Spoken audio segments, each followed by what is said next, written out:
नमस्कार दोस्तों, आज मैं आपको एक बहुत सुंदर चीज़ बनाने सिखा रहा हूँ और दिखा भी रहा हूँ। तो आज हम बनाते हैं पुरानी जीन्स से बैग।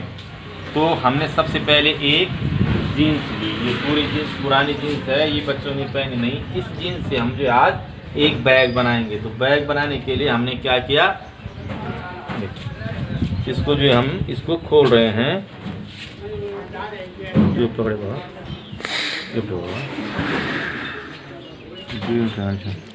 अब इसको हम खोल रहे हैं इस तरह से। ये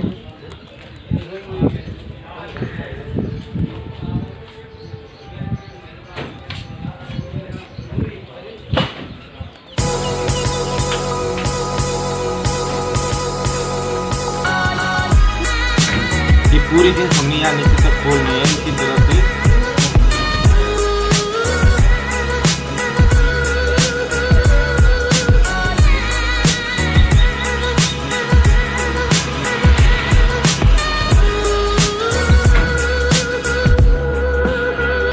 ये घर में पड़ी हुई है पुरानी जीन्स,